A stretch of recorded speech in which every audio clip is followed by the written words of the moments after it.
नमस्कार, मी सुजाता महासागरच्या खरीखरीमध्ये आपलं स्वागत करते। आज आझाद मैदानावर आझादीनंतर महाराष्ट्र सरकार स्थापन करण्याचे सर्वात मोठे शक्ती प्रदर्शन अत्यंत नेत्रदीपक ठरले। अगदी ठरल्याप्रमाणे पंतप्रधान नरेंद्र मोदी आले। दुपारी गृहमंत्री अमित शाह यांनी ज्या काही थोड्या बहुत कुरबुरी होत्या त्याचे श्रवण केले।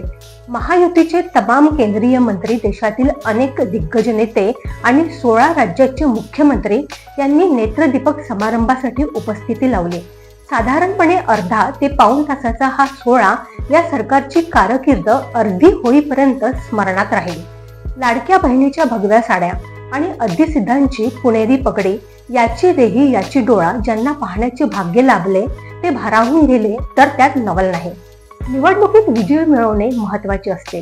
निवडणूक म्हणजे एक युद्धच आहे। मग युद्धात आणि प्रेमात सगळे काही क्षम्य असतेच। विरोधकांनाही आता 5 वर्ष या सरकारला झेलणे भाग आहे।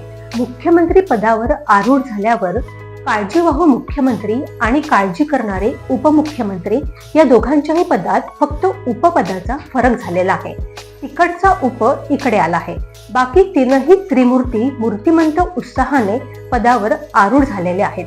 महाराष्ट्राच्या गादीवर विराजमान होणे म्हणजे देशाच्या आर्थिक नाड्या ज्या राज्याच्या हातात आहेत त्या राज्याचे थोरपड समजून घेण्यासाठी कोण्या पंडिताची गरज नाही, ते स्वयंसिद्ध आहे। 5 ते 10 राज्यांच्या अर्थसंकल्पापेक्षा मुंबई महानगरपालिकेचा अर्थसंकल्प मोठा असतो। एकटी मुंबई जेवढा कर देशाला प्रदान करते तेवढा कर 5 ते 10 राज्यही देत नाहीत, ही वस्तुस्थिती आहे। महाराष्ट्र आज जे करतो त्याची नक्कल संपूर्ण देशात होत असते। साधे मनरेगाचे उदाहरण घ्या। महाराष्ट्राने रोजगार हमी योजना सुरू केली, मनरेगा ही त्याची नक्कल आहे। म्हणजेच देशाला दिशा देण्याचे कार्य करण्यात सर्वात आघाडीवर फक्त महाराष्ट्र आहे। सेनापती बापट नेहमी म्हणायचे, महाराष्ट्राविना राष्ट्र गाडाने चाले। ही ओळ किती समर्पक आहे याची प्रचिती लगेच येते।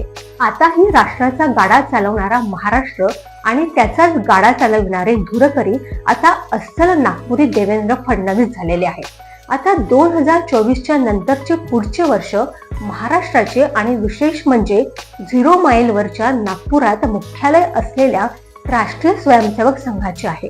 यावर्षी संघाला 100 वर्ष पूर्ण होत आहेत। या संघाच्या 100रीला महाराष्ट्राने दिलेली ही आदरांजलीच म्हणावे लागेल। आज भारतरत्न डॉक्टर बाबासाहेब आंबेडकर यांचा महापरिनिर्वाण दिन आहे।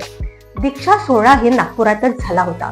अशा दीक्षाभूमी आणि संघभूमीचे प्रतिनिधी म्हणून देवेंद्रजी या राज्याचा शकट अत्यंत कुशलतेने चालवतील यात आमच्या मनात शंका नाही। जवळजवळ संपूर्ण देशाचे नेतृत्व, कर्तृत्व आज मुंबईत आझाद मैदानामध्ये अवतरित झाले होते।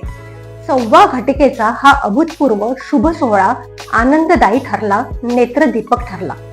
तो महाराष्ट्राच्या म्हणजे महाराष्ट्राच्या जनतेसाठीही भाग्यवान ठरो, हीच महाराष्ट्रातील प्रत्येक मराठी माणसाची मनीषा आहे।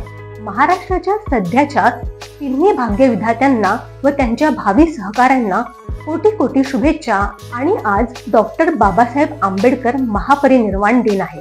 या महापरिनिर्वाण दिनानिमित्त भारतरत्न असलेल्या या महामानवाला कोटी कोटी वंदना।